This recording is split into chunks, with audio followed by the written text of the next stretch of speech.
the go-getter family bank, we don't check credit. You don't need to spend hundreds of thousands of dollars. I'll be your bank. Foreclosure mitigation option. I love this stuff.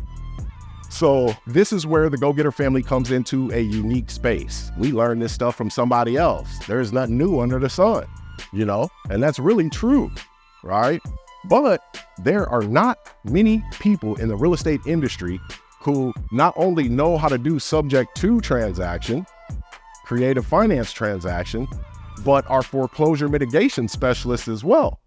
So the reinstatement, recognizing its potential as a last resort option. I don't like to spend any money. I'm telling you, I don't want to spend no money. Not on houses. I'm cheap. I'm super cheap because I don't care about money. I'm like, dude, this money, we'll make it back. I don't even care, but I don't want to spend it on a house. So reinstatement, guys, we are catching up those back payments, those delinquent payments, and we are reinstating that mortgage and making it in good standing again. So now all we got to do is just continue to service that mortgage. But that's going to either cost us some money. We paid $23,500 in Citrus Springs to catch up the property that Carrie had got.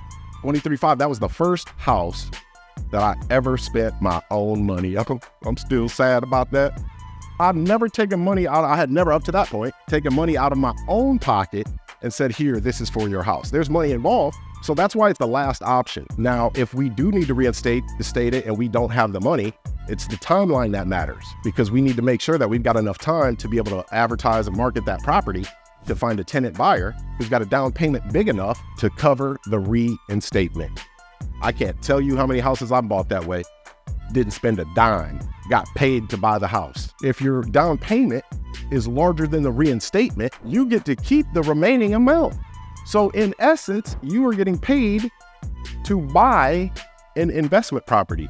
That shit don't make sense. I know it don't, but the houses that I own says that it does. I mean, really, I own them. 6 days, there was a house that had 6 days till auction. It was early on when I didn't have any money. And it's a guy who I partner with to this day on houses. He's bought another house from me, and then we've partnered on another one, a contractor, right? But he came to me saying that he wanted to get into real estate, but he couldn't find any good deals. This is when the market was crazy, seller's market all day. And I'm like, well, I know what you're doing. You're getting on Zillow looking for houses that are for sale. He said, yeah, I sure am. Then you're calling for sale by owners, right? He said, yeah. I said, I bet you I know how that conversation's going too. It's really short and it gets really awkward after you say hi. And he said, yeah, well, don't worry about it. We've met. So I know how to find great deals. And guess what? I'll be your bank.